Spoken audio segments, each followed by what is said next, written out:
we are back for another Behind the Lens. Welcome, welcome, welcome. I'm Debbie Lynn Elias, movie shark DeBlore, film critic. You can find me here every Monday on Adrenaline Radio and AdviceRadio.com on Behind the Lens. And the rest of the week, you can find me online, moviesharkdeblore.com, on Examiner, in print, Culver City Observer, the British Weekly, Global, and a plethora of other papers and online outlets around the world. Today, interesting show for you today, as I'm sitting here playing with my mic. We had a rush setup today, people, so bear with me. An incredible guest at the half-hour mark, Markus Reymann. He is an actor-producer with One Night in Hollywood, among other film roles that he has had. He is also the director of TBA, which is the Thyssen-Bornemisza Art Academy, which has an interesting concept. It's a philanthropic academy that blends artists and scientists coming together. One of the divisions they do is environmental philanthropy. And with all of the films that are out there now, such as Racing Extinction, Energizing Our World, it's a perfect meeting of science and the arts. So, and there's something about a biofluorescent hawksbill sea turtle that Markus is involved with. So we're going to hear all about that, as well as One Night in Hollywood, which those of you listening in the Los Angeles area, if you haven't seen the film yet, it is playing this Friday as part of the Hollywood Independent Reel Film Festival at the Laemmle Music Hall on Wilshire Boulevard in Beverly Hills. Tickets are very inexpensive. The shorts program, of which One Night in Hollywood is at 6 o'clock. I think the tickets are $12.95 or $12.50. Go online. You'll find it. Get a ticket. The cast is going to be there, and apparently the film star, Ian Buchanan, the wonderful Duke Lavery of General Hospital, is back from shooting overseas, and it looks like he will be there as well, along with Markus. So we'll talk with Markus. We'll talk more with him about that at the half-hour mark when he joins us. But in the interim, some fabulous films open this weekend. They are appropriate. They are for everybody. They are incredible stories. The first one I wanted to, before I even do that, we have to give, it is Oscar week, so instead of Oscars So White, we now have a new thing this week. It is Oscar gift bag. There is a lawsuit pending. The Academy has filed a lawsuit against the company that puts together the Oscar gift bags. We've all heard about them, the $200,000 worth of merchandise that these nominees and presenters are going to get. Because of the way they bill them and describe them as being sanctioned by the Academy and Oscar approved and Oscar registered trademark gift bag, they've had this problem in the past. The Academy thought it would go away. It hasn't. There is now a lawsuit over the reference to Oscar gift bags. So we'll see how that plays out. That could be very, very fun and very interesting. So we'll be watching that along with see how the debate heats up on the Oscars So White argument that is still ongoing. So, but right now, let's talk about some of these movies that opened this weekend. I had the great privilege to do a lot of one-on-ones and roundtable interviews on these films. The first one I want to talk about is Risen. It had a wonderful opening weekend. Stars Joseph Fiennes. It is a very unique telling. Virtually the entire world knows the story of the crucifixion of Christ and the resurrection. It is the foundation of Christianity. But we've heard many different versions. We've seen many different versions. With Risen, we see something that we have not seen before. It's directed by Kevin Reynolds. It stars Joseph Fiennes, Tom Felton of Harry Potter fame, and Cliff Curtis. And if you don't know who Cliff Curtis is from his many, many TV shows and films, you will after this film. He plays Christ. And notable in light of the Oscars So White campaign out there.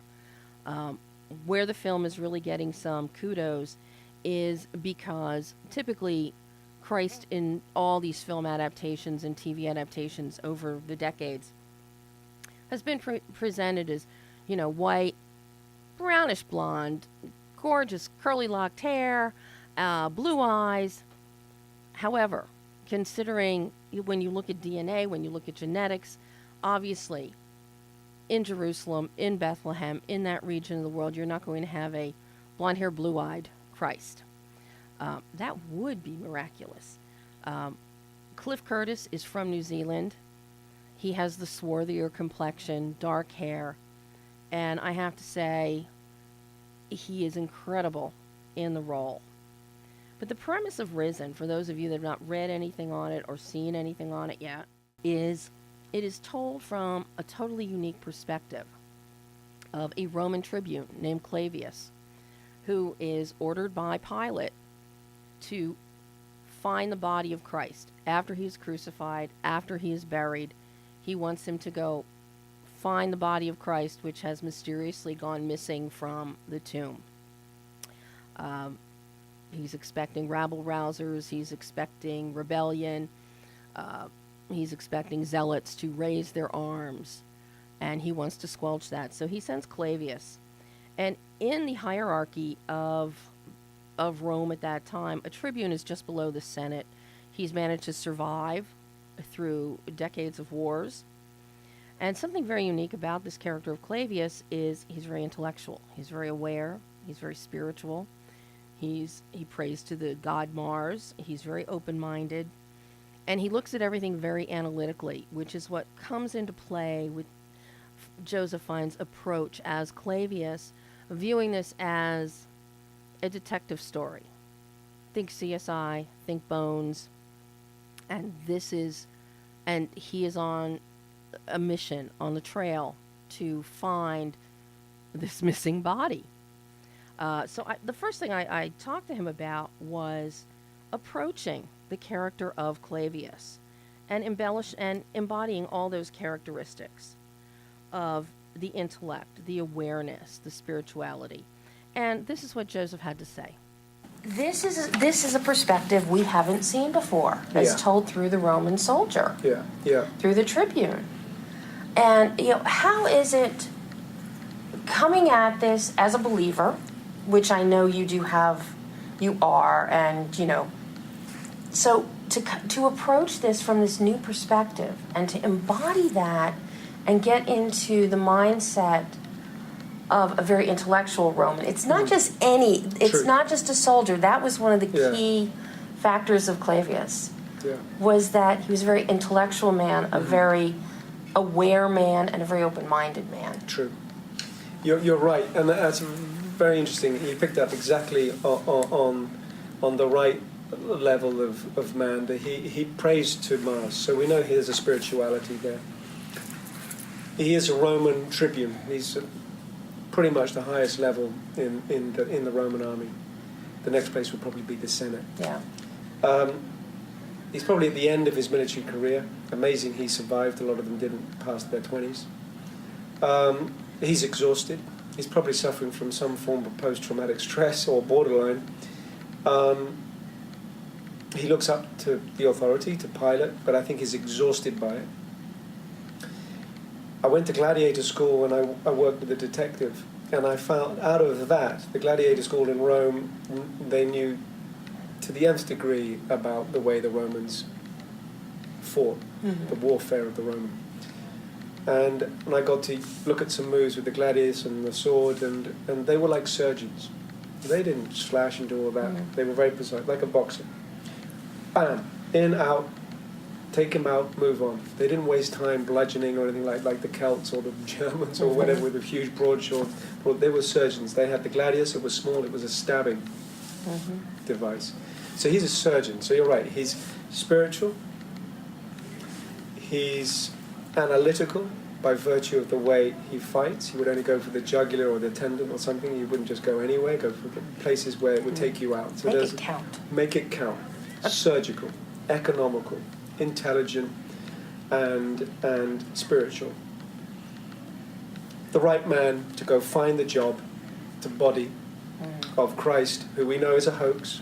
We know there's these zealots. They're going to promote the idea that he rose in 3 days, and they're going to cause more problems and get more people rallying behind them. We've got to quell it. This is the man for the job. And what I love is we know the narrative. We know the crucifixion, the resurrection, the ascension. We know we're going to see that. Clavius doesn't know that. So what we get as an audience member, that wonderful collision of events. We're going, oh, something's going to happen. And then when he is in the upper room and he witnesses what he witnesses, his world comes crumbling down. And I love that. Now he's prepped for change in many ways, because he's exhausted. He's, as you say, intellectual, and he's spiritual in the capacity of praying to a Roman god. And I love that idea that he in God's plan, he's the man for the job. We're going to change him. We're going to introduce him to a world elsewhere, a life elsewhere, something he could never dream of. And I love the interrogations when he thinks they're all nuts, and they're not breaking. And he's trying everything. And I work with a detective. How do I break them? How am I ruthless? How am I empathetic? How am I any which way? Can't get in there. What is it? What is this faith that they have? And then his world comes crashing down, and then he turns. And I love this journey.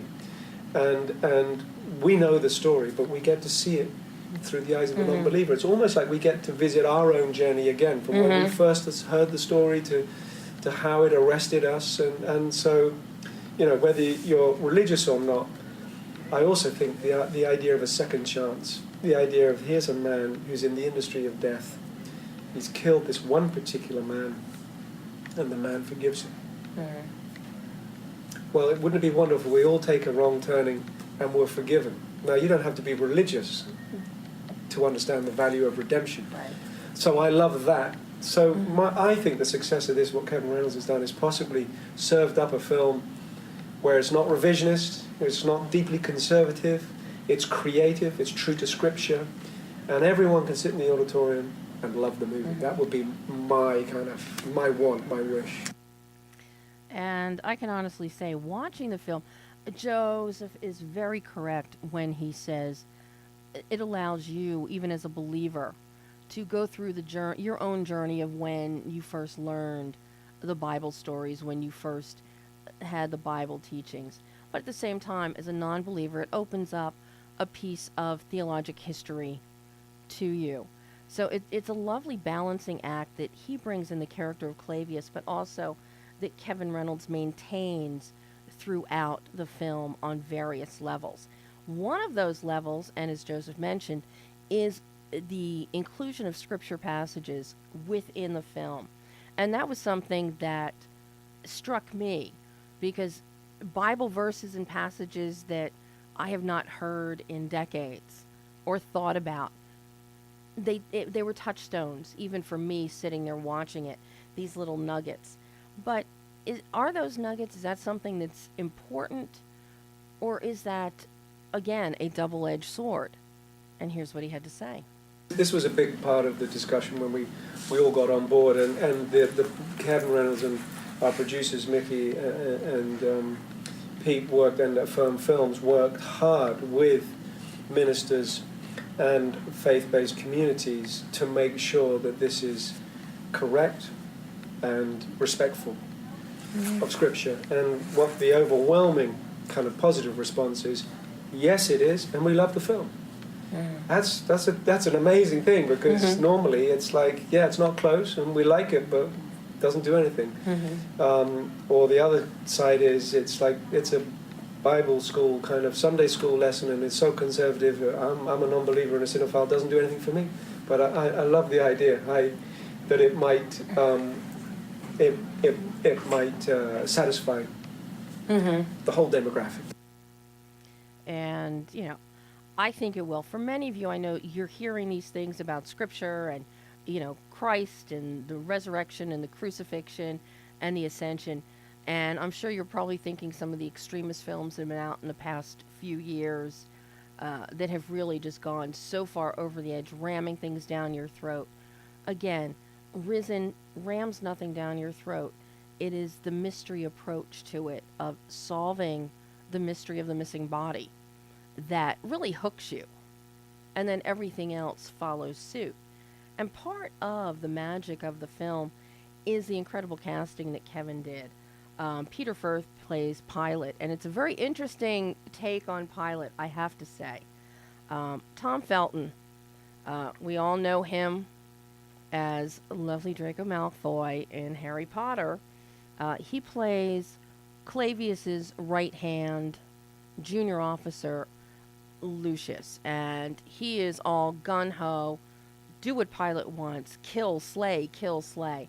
And you see a bit of a transformation that Tom brings to Lucius as well, kind of questioning and following, taking Clavius's lead when he sees Clavius, who is so analytical and intellectual, changing and looking at things with objectivity instead of subjectivity. But two of the most dynamic relationships that Joseph has in the film, one is with Cliff Curtis. There are some key moments. They only have a few scenes together, but they are absolutely spectacular. The chemistry between the two it amazes. But more than their chemistry is Steve Hagen, who plays one of Jesus's apostles, Bartholomew. And Hagen comes across as this 1960s flower power, hippie-esque child who has all the wide-eyed wonder and joy of the world.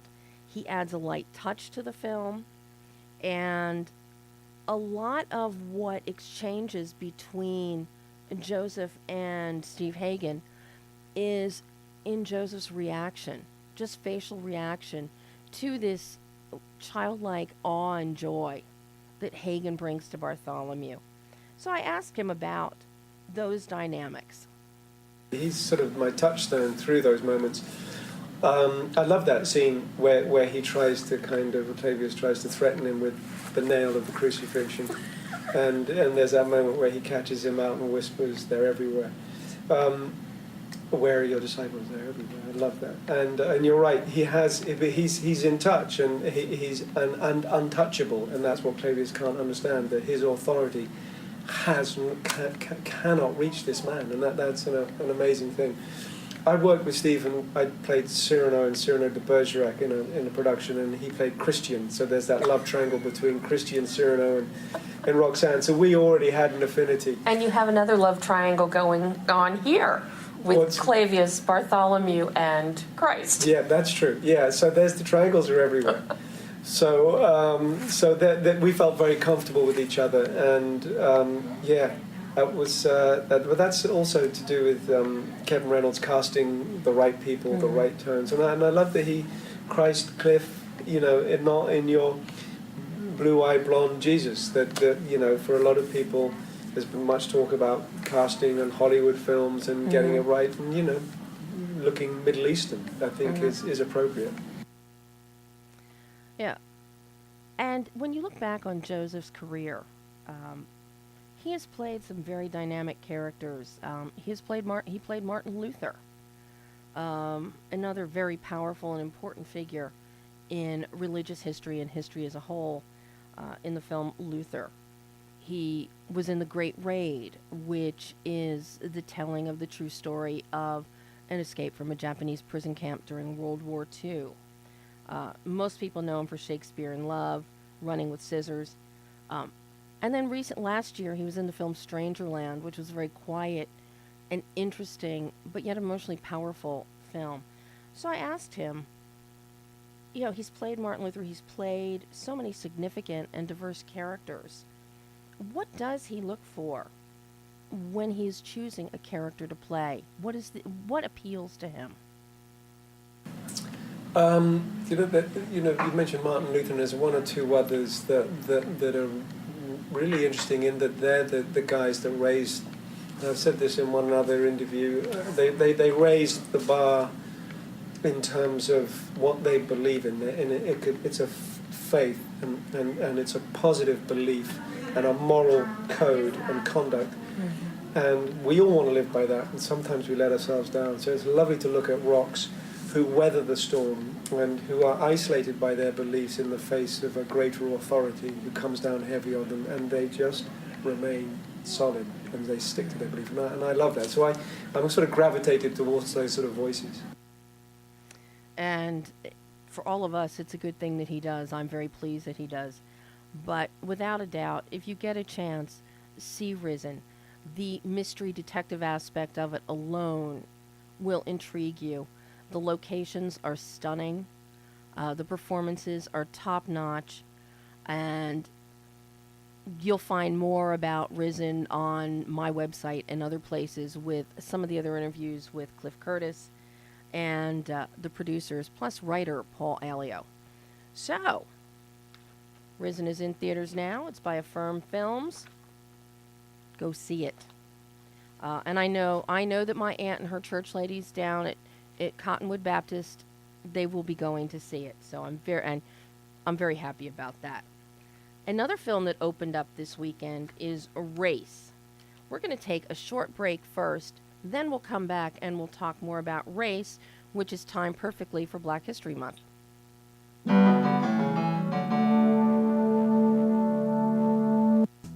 Time to tune in and log on with Behind the Lens. Join noted film critic Debbie Lynn Elias and a lineup of talented co-hosts and informed guests each week as she goes behind the lens and below the line. We'll take in-depth looks at films and filmmaking with the movers and shakers and up-and-comers of the industry, along with movie reviews, interviews, awards, festival coverage, specialty segments like Tech Talk and Classic Corner. Tune in to Behind the Lens every Monday, 11 a.m. Pacific, 2 p.m. Eastern, only on Adrenaline Radio. Behind the Lens is sponsored in part by the Culver City Observer. Located in the heart of Screenland, Culver City Observer is available in print and online at www.culvercityobserver.com.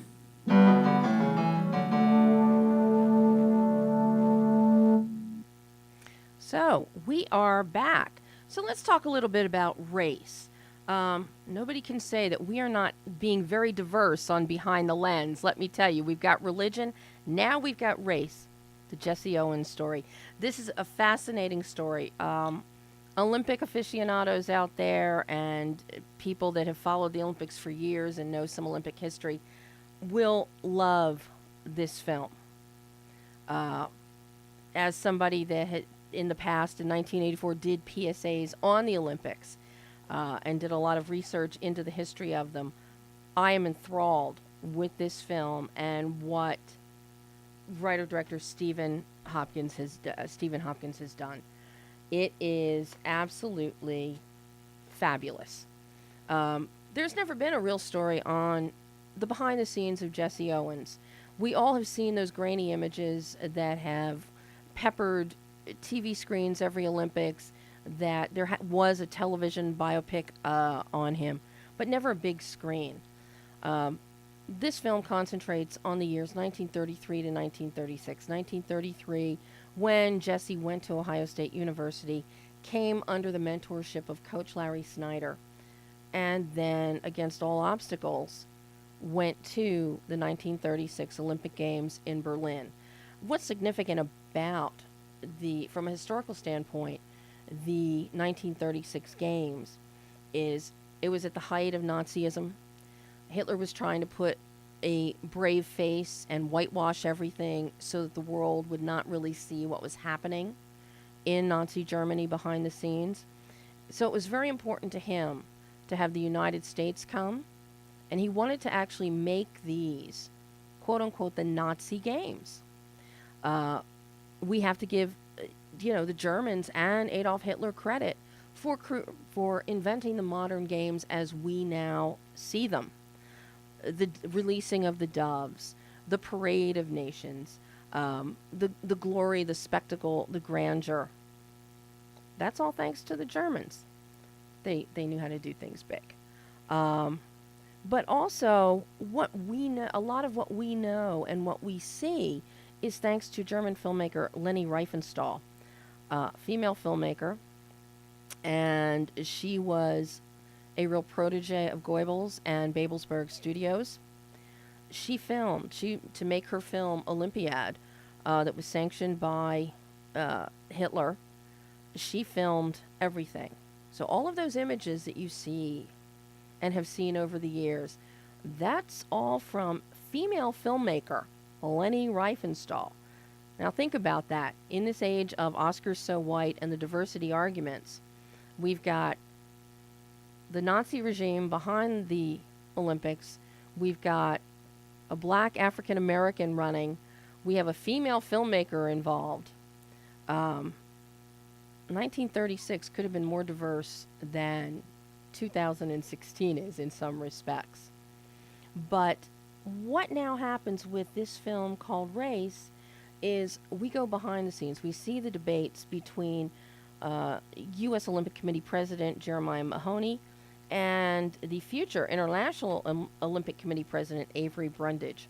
Many people may remember Brundage best for the Munich Olympics, and he is the one that insisted the Olympics continue after the massacre of the Israeli Olympic team.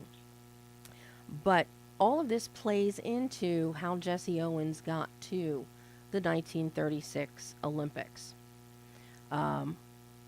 So in the next set, we're going to take a short, to tease you with that, and whet your taste buds for hearing from Stephen Hopkins.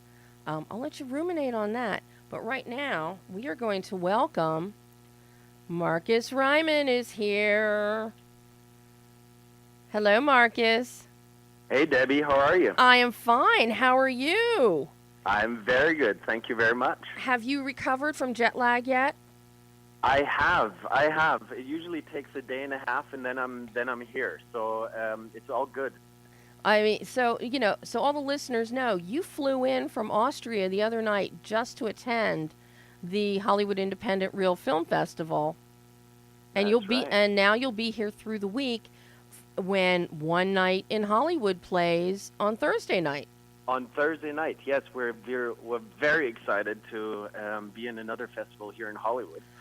And sadly, I had to miss the last one, and then because due to an injury I got in Papua New Guinea, so I had to miss that one, and I missed Malibu. So I'm very excited that I finally made it to attend the festival here. Now, did you get to go to Berlin?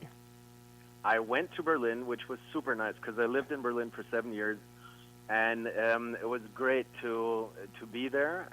We had a sold-out screening, which was very nice. Lots of friends came out. It was really, really a great experience. Well, if you can't get your friends to buy tickets, you might as well give it up. Exactly. Well, hopefully a lot of everybody's friends will be screening the film here, because it is, as you guys know, I love this short. I just laugh myself silly. Thank you very much. Thank you very much.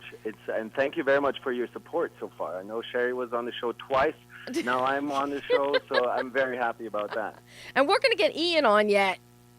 Yes. We got to work on your show as well. We got to work on getting Ian on the show too. Now, I think he's in Thailand. He's shooting. So, no. Next time. Oh, he got back yesterday. Oh, so you know more than I do. Ear to the ground, Markus. Come on. You should know that. I should know that. So, shame on me. But no, he is back. So hopefully he will be at the screening Thursday night. But yeah, we got to work on him next to keep the ball rolling for One Night in Hollywood. I heard that you're going to be there, so we can work on him together. I am going to be there. I haven't seen Ian in a number of years. I did an interview years ago with he and Finola Hughes at the height of the Anna and Duke storyline and fame on General Hospital and somewhere. And I promised Sheri I would find the pictures. There are pictures of the three of us together.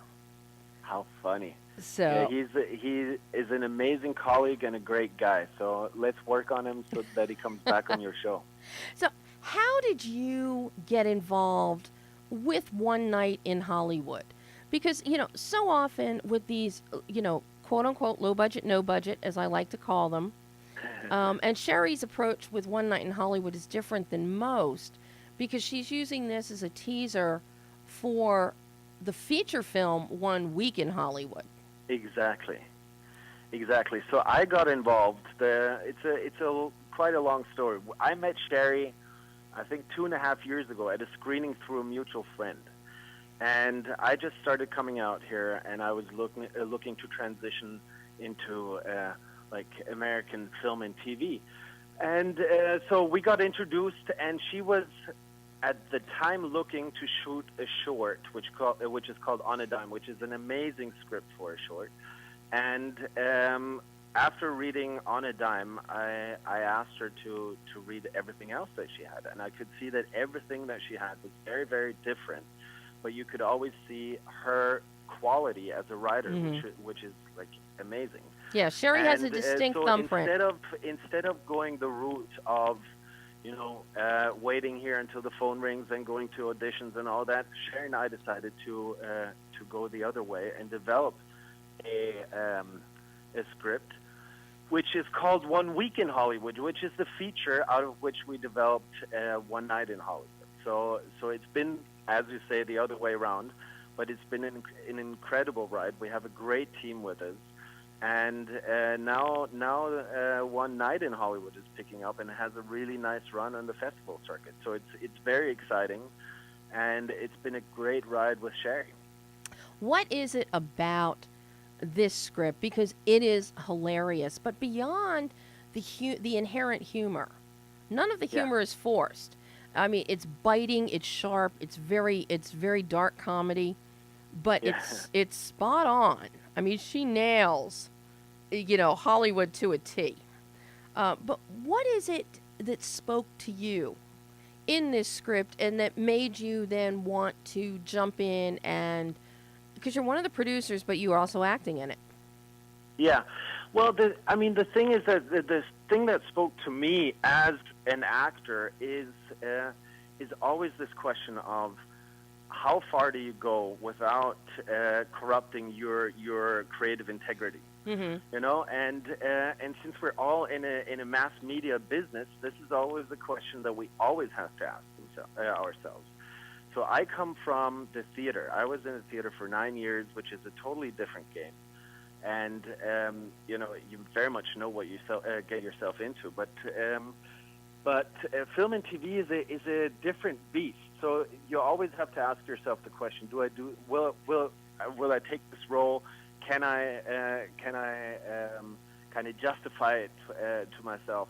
And this is a conflict where we're all in constantly. So this is something that truly spoke to me, and it's a struggle, and it's it was getting into this. It was also about keeping control of the way I want to launch my career here. Mm-hmm. So it's very close to home somehow. So that's what spoke to me, and it's what I like about it very much is the subtlety of it. It's not on the nose. It's not demonizing, but it's the reality of working in the entertainment business that we have to, that we're facing every day. Mm-hmm. And of course, who knows? There could be a potential investor out there that would like, some screenwriters or directors to go knock somebody off. I'm sure there is. I'm sure there is. It's as you know, it's always getting it to the right person that gets behind something and unleashes his or her energy onto it. So we're keeping our fingers crossed, and I'm sure the right person will come. Mm-hmm. Now, coming out of theater with 9 years of a theater background, how beneficial is that to you when you're doing TV and film? And what are the most striking differences or things that you may have had to unlearn or alter in your approaches? Well, there's obviously as a very obvious difference. There is the size of play. Now, if you're on stage and you're playing in front of 1,800 people and you have 3 balconies and you have to project completely different, and everything that you do, you take into your body. Here in front of the camera, you have to turn and tone everything down. So that is very, very different. But it's like a completely new job somehow. I see these two trades very, very different from each other, and that's very exciting. After 9 years in the theater, playing every night, rehearsing in the morning, playing at night, we have a very different system with the repertory theater system, where we sign to a theater for 2 years, let's say, and play different plays in this stretch. So it's a very different system than you have here. But after 9 years in the theater, you kind of know what you're doing. So it was very exciting for me to relearn my craft. And what's the same, what the similarity is that when the moment is right and you're on it and your partners and colleagues are on it, it's just magic. You know, you can hear the set go quiet, you hear the audience go quiet, and you just know you're in the moment, and that's where the magic happens. Now, because you're also involved as a producer on One Night in Hollywood, how important are the production values to you? I have to say, and Sheri knows this, I've made no secret of it, the production values on this short are so high. The cinematography dazzles, especially when we get inside, the apartment of Ian's character. The color is saturated, it's rich, there's texture. The production values are extremely high. Is that important to you as a producer? Absolutely. I think you just to make magic happen, you need a high production value. It's like it's the performances can be as good as they want. The frames can be set up beautifully, but if it doesn't look the part or it doesn't feel the part, then as the audience, there's always this moment of detachment because there's something bothering you here or there. So production value is, for me as a producer, is very, very important. And as I said before, we have a great team around us with Sheri's experience in the business and all the network that she has built up over the years. We have Erlet's involved with it. We have Rick Peters as a partner of me.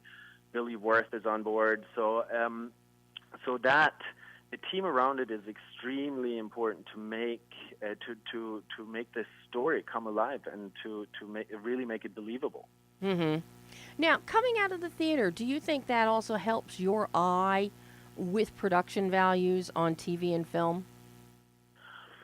I'm not sure. I mean, in the theater, it's always the magic happens also in the crafts of people, because we have so little money in theater. Even though we're in Germany, Austria, and Switzerland, in the German-speaking region, we have state-funded theaters, and we can count ourselves lucky to have that. But still, I mean, it's all illusion, and you have to work with what's there. So I think it trains your eye for detail. That definitely, and it makes you aware of the quality of people's craft. So I guess it helps. Well, another craft that you do that I find fascinating is your work as the director of TBA, of the Thyssen-Bornemisza Art Academy, correct? That's right. So it's a part of Thyssen-Bornemisza Art Contemporary, which is a contemporary art foundation and art collection. And I'm the director of the TBA 21 Academy, which is a program where we combine art, science, and conservation. We created a program within the Academy, which is called The Current, which is, although we're an art foundation, it is more a knowledge production and a creative knowledge production than an art production, where we combine art, science, conservation, and exploration. So we take teams of artists and scientists, environmentalists, other cultural producers out into the fields, and we're going to the South Pacific at the moment, onto a boat, which is a 142-foot Explorer vessel. Very nice, amazing, rugged, seaworthy boat. And we take these groups of high quality artists and great scientists out to do field research and do their investigations. The aim of this whole program is to recommunicate climate change, because climate change is this huge topic that's very, very abstract and hard to fathom. And what we are trying to do is to break it down and make it more tangible. And the quality of putting artists together with scientists is that artists can make you feel what science tries to make you understand. So it's a different entry point into these topics. We take a very creative approach in tackling them. And then within 6 months after the expeditions that these teams go on, they have to stage a 2 to 3 day conference, very performative, very engaging, very across the board. So it's free. It's for a very inclusive audience. So I want scientists from MIT to think of an audience that they're like fishermen sitting out there. So they have to kind of communicate and find a vocabulary that translates what we're doing into very simple terms, that it comes out of this academic realm which is very protected and very ring fenced. So the aim is really to reach a very wide audience, and we're just coming up to the first, what we call convening the first conference, which is happening in March in Jamaica, in Kingston, Jamaica. So that's very, very exciting, and we have a great group of speakers, performers, artists that do installations. So it's trying to find a different form of knowledge transfer than just from books, from writings, from scientific papers. So that's going to be very exciting. It's very experimental. This is going to be the first convening. So I'm very excited about that. Now, are there any plans through this environmental philanthropy and these conferences to actually, turn them into documentaries? Because we have there's a great surge, and very successful surge, of films like Racing Extinction and Energizing Our World on climate change and things you can do with architecture and just by changing how you dye fabric. Fascinating documentaries that fall into line. So what we do, we have two people documentary team with us at all times. We have a cinematographer called Barney Broomfield, who's just been shortlisted for the Oscars. Sadly, they didn't make it to the final selection. Which film short? Called We Come as Friends. Oh. Which is an amazing film. And he is a great cinematographer. He's absolutely used to shooting in difficult environments and capturing the magic moments. And then we have a field producer called Lauren Matic, who also shoots B camera, does the sound. She does everything, and so they're always with us. The plan here is to release, and that's what we've done so far, at least on our website, which is tba21.org, and then / the oceans. What we do is we release short film documentaries. So it's 3.5 to 5 minute documentaries about the trips that we go on, and we try to find a modern contemporary language, visual language for these documentaries. So even though they're short format, we try not to lose the content of them, and then it varies from short documentary content to filmic essays, which are very beautiful. So we absolutely use this language as a communication tool as well. I mean, I love that. And maybe, who knows, maybe there's a feature film documentary coming out of it at the end. That would be nice. Yeah. There's nothing more beautiful in my eyes than underwater photography. Yes. And if you're out there capturing all of this, I can just imagine how beautiful all of the footage is. Now I have to go and look at all of the shorts. What you're doing, I love that concept. There's another one, a similar concept that's out there right now as part of HBO docs called Conflict. And it's all these conflict photographers and conflict, not just war, but domestic violence is a form of conflict. War photography. And they're these 3.5 to 7 minute shorts that are absolutely fascinating. And I know the goal there is to eventually put something together as a feature as well. I mean, this is a fabulous format that you're exploring. Yes, it's very exciting. A short documentary format, I think, is very, very exciting. And obviously, by going out there over and over and over again and collecting all this visual content, the aim or the hope is that at the end of the day that we have enough of an exciting story to put it all together into one and make span the big storyline there. The thing is that all these places that you go to, even though they're close together, like whatever Vanuatu and the Solomon Islands, which we went to in the last summer, they're so different, and you can really see the impact that we have, and especially the extraction industry has on these pristine environments, and to go out there and to see how people have to cope with the effects of climate change, although they don't contribute, or they contribute less than 2% of the greenhouse emission gases. It's sad on the one hand, but then to see how resourceful the people out there are, how inbuilt sustainability into their traditions and their day-to-day life is extremely spectacular, and definitely something we can learn from. Well, now something I have to ask.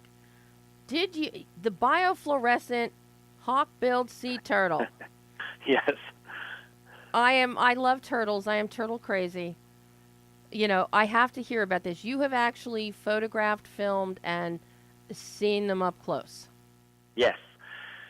So David Gruber, who is a National Geographic explorer, emerging National Geographic explorer, he's a marine biologist specialized on perception, fish perception. And we were out with him in the Solomon Islands.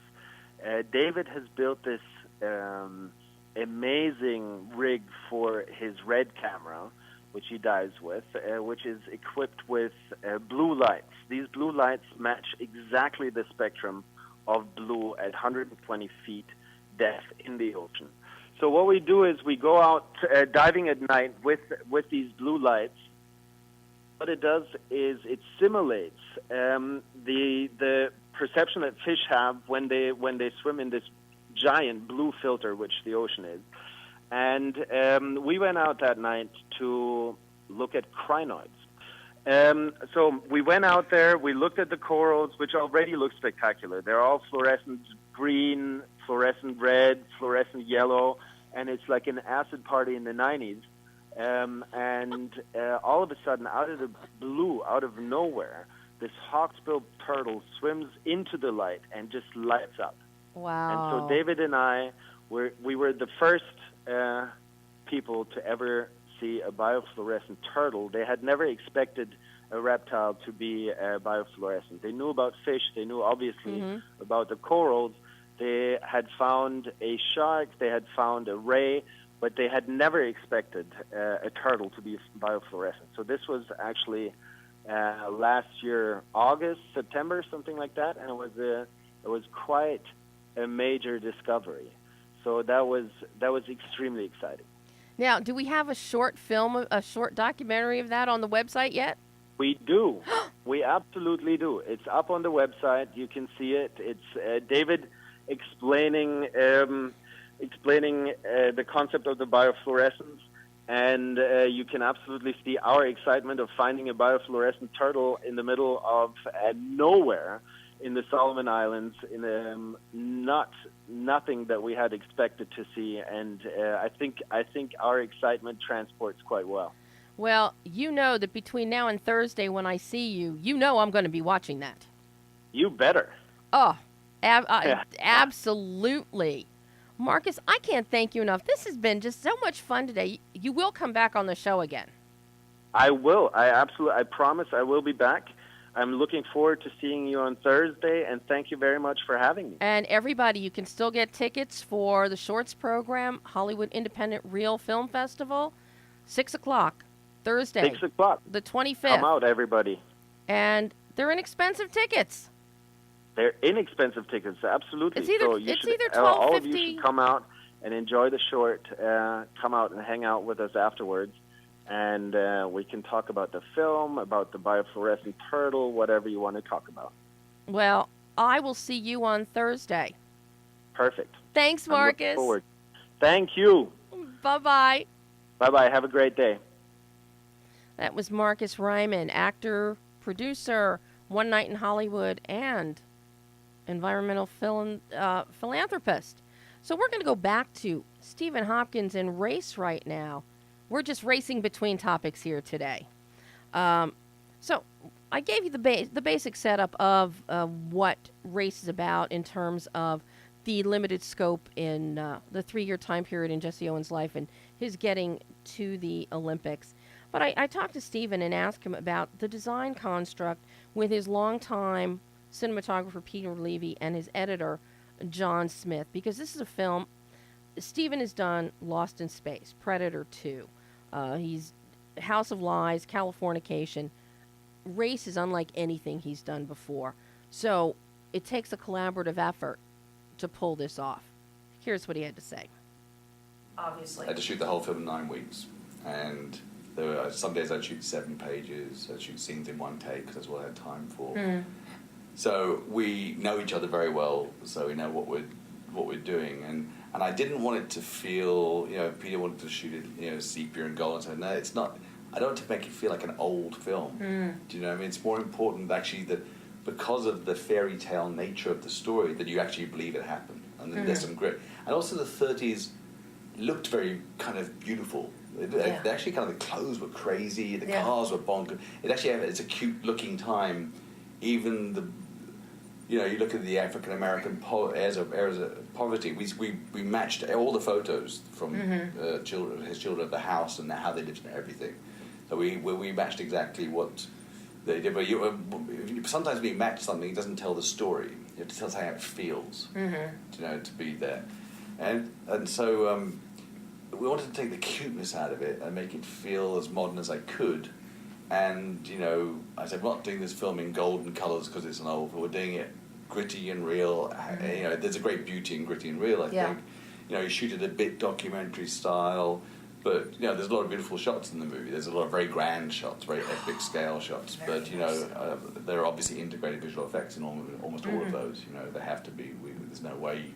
Most of it, almost none of the places exist. We have shots of New York which look quite different than they do now, and so it's huge amount of visual effects. When I shot this almost 2 years ago, so it's we've been working in post for a long time on it to fix it up. When did you finish in post?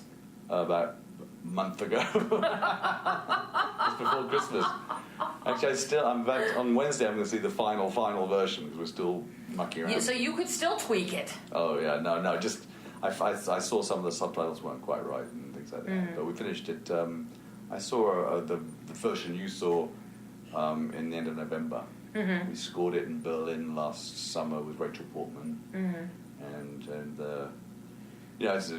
it is certainly one of the most complicated films I've ever had to make. In terms of the amount of images in it and then the amount of cutting. To give it the pace of a modern film without rushing. Because biopics, as you understand, is very difficult to portray. They can be this happened, then this happened, then this happened, then this happened, and that doesn't help. You do a great documentary that way, but it has to have a theme. Documentary has to have a theme. Right. You have to have a story you're telling, and obviously their relationship ties the movie together, I think. And the Nazi point of view, I think, is interesting enough to get away with it. And shooting scenes in German is no joke. Well, so the obvious question is, why this story? Why did Stephen Hopkins do this story? Well, that's the last studio film I did. Since then, I did Under Suspicion, Virginia. Right, Markus Reymann, did the Peter Sellers film. Not a very good horror film called The Reaping, but I've also did 24 and House of Lies and Californication, which are all sort of bittersweet things. And when I found out about this guy, I think the hardest kind of film you can make is an inspirational film. It's easier, I think, to make something scared or laugh than to tell an uplifting story. And so it was something I'd never done. It's really challenging, and it was pretty difficult, exhausting experience, I gotta say. We made it on a shoestring budget. I never got paid for it, and it was just a great hardship to a lot of people to make this film. But I actually kind of lost my focus on whether I even liked the film anymore. But it's been great the last few days because people seem to really get something out of it. Well, and get something out of it you do, especially with Stephan James' performance. Many of you may remember Stephan from When the Game Stands Tall. That's where I really took note of him, and then he was in Selma after that.